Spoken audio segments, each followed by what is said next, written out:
Hello everyone, I am Josh Trivedi.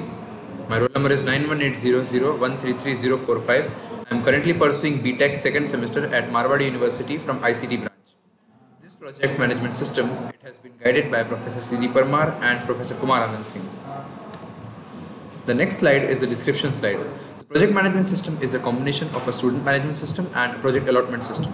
It uses an SQL database to store the students' data, and it has a two-way login process, that is faculty and students. Faculty admin can enroll students, and afterwards students can create their login ID and password to look at the task provided by the faculty. Also, faculty can manage the students and allot projects to each and every student and also provide the due date. The next is faculty login or student login.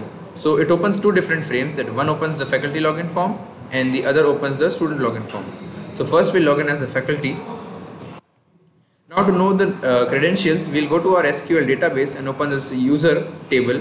Here you can see there are two faculties enrolled, one as the name of admin and one as the name of faculty. So we'll log in using admin. So if I input the wrong credentials, you can see a pop-up saying wrong credentials. So I have to input using the right credentials, that is right username and right password. So when I log in, I get the pop-up of a project management system main window. Here, welcome along with the name of the faculty will be displayed, and three different panels will be showing student count, project count and faculty count. As you can see in the table, there are a total of 3 students present currently enrolled. And for the project, we will open the project table and you can see that 2 projects are already allotted, and the number of faculty, as we already saw, is 2. That is, one is admin and one is as the name of faculty. If I want to add a student, I will click on the add student button and I will input the name. For example, I will input my brother's name.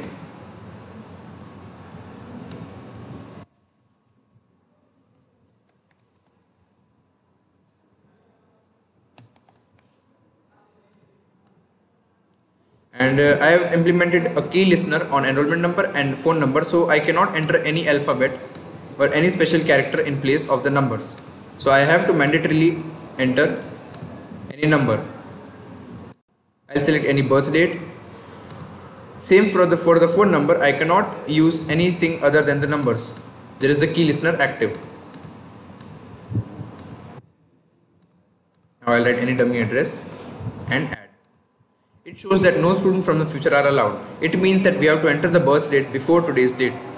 We can use the same function for meeting with the requirements of the minimum age for the project for registering in the college.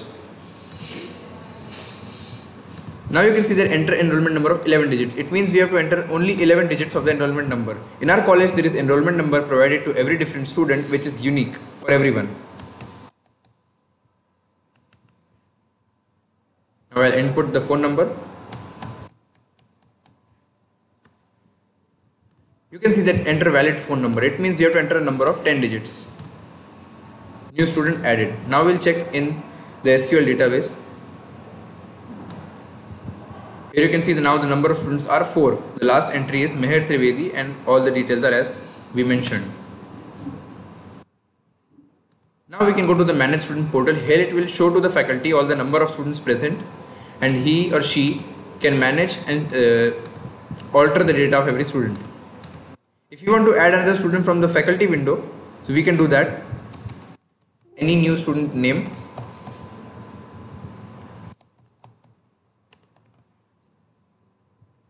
Enrollment number, mail, birth date, phone number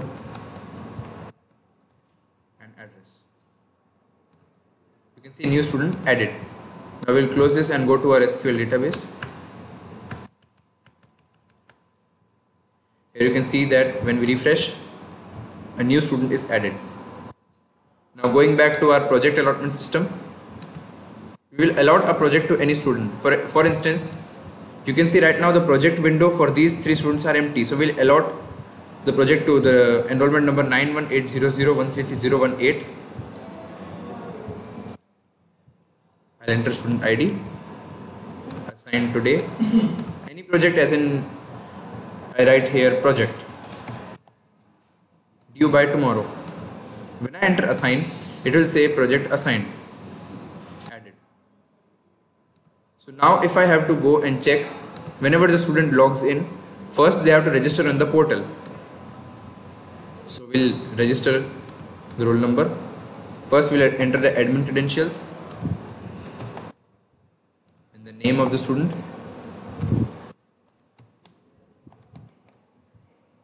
The enrollment number, any password.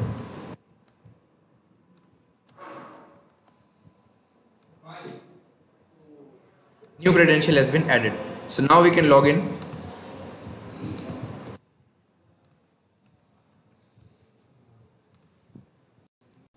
So as you can see, there is the window of the project management system open where it says welcome Goral Gajera, her ID and the phone number, address, birth date and the project allotted with the due date. We can match this with our entry, Goral Gajera, the enrollment number, the birth date, the phone number, the address and the project. When we refresh, we can see that the project is allotted with the due date 26/4. Thank you. This was my project.